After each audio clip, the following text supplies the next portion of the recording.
Pulau Pantar sebagai salah satu pulau terluas di wilayah Negara Kesatuan Republik Indonesia menghadirkan gambaran kehidupan dan tradisi unik masyarakatnya.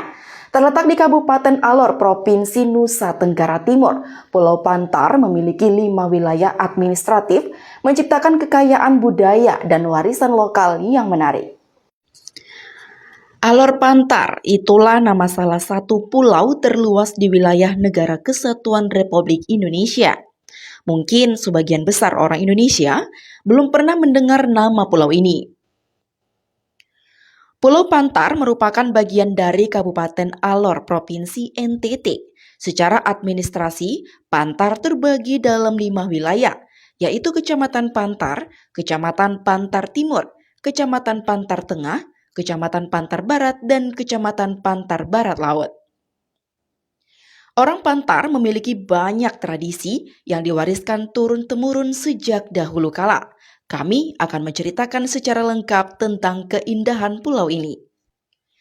Cerita ini merupakan catatan kehidupan orang Pantar terkhusus 2 suku besar, yaitu Kuligang dan Biangwala.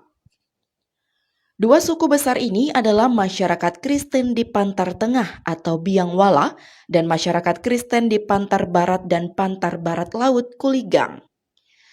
Catatan kehidupan yang menjadi tradisi kedua suku besar ini menurut kami adalah tradisi terbaik, di mana jika tradisi ini sudah bisa dilakukan oleh seorang laki-laki remaja, maka laki-laki tersebut dianggap sudah bisa bertanggung jawab, sehingga bisa dikawinkan atau dinikahkan dengan seorang perempuan. Kami memilih 2 tradisi kehidupan ini sebagai tradisi terbaik, dengan harapan semoga generasi muda bisa mempertahankan nilai-nilai luhur dan pesan-pesan moral yang ada di dalam catatan kehidupan ini. 2 catatan kehidupan yang kami ambil yaitu antara lain tradisi bertani dan tradisi berburu. Kami akan menceritakan terlebih dahulu tradisi bertani orang Pantar.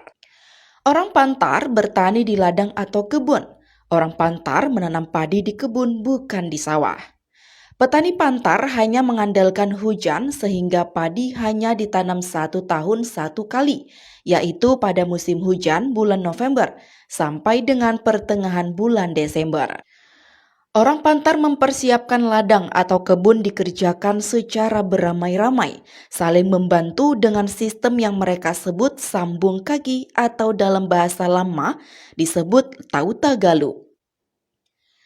Jadi, hari ini kita sudah membantu seseorang. Seseorang itu kemudian harus membantu orang lain. Demikian dilakukan sampai semua kebun-kebun selesai dibersihkan dan siap untuk ditanami benih padi. Saat musim hujan tiba, seorang Pantar mulai menabur benih padi di ladang mereka. Sistem menanam padi ini juga dilakukan secara beramai-ramai, sebagaimana yang biasa mereka lakukan yaitu sambung kaki atau tautagalu. Menanam padi dibutuhkan 2 tim, yaitu tim penggembur dan dalam bahasa lama disebut sikausing.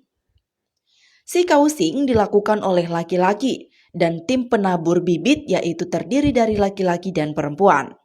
Semua tim bekerja sama sampai bibit padi selesai ditanami. Dalam tradisi menanam padi, kebun milik raja atau kepala suku biasanya dilakukan dengan cara yang berbeda. Jika kebun yang dikerjakan itu besar atau luang pini, maka proses tanam dilakukan dengan cara yang berbeda, yaitu dengan upacara adat yang disebut dengan buniwang atau tunggu using atau buniwang leli. Tanam adat ini dilakukan melibatkan semua suku di suatu kampung. Dalam melakukan tanam adat ini dipertontonkan beberapa tarian atau atraksi-atraksi adat, yaitu tunggu using, pedagram mural atau saling potong menggunakan parang, dan taputang saling pukul menggunakan belahan bambu. Pertunjukan ini dilakukan antar suku lawan suku. Orang-orang saling pukul bahkan bisa saling melukai tanpa ada amarah dan tanpa ada dendam.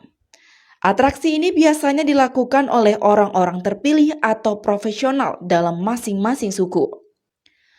Setelah atraksi budaya selesai, mereka duduk di tempat makan yang telah disediakan, yaitu susunan batu berbentuk persegi panjang yang disebut langgang. Langgang atau tempat makan ini dihiasi dengan bambu dan buluh.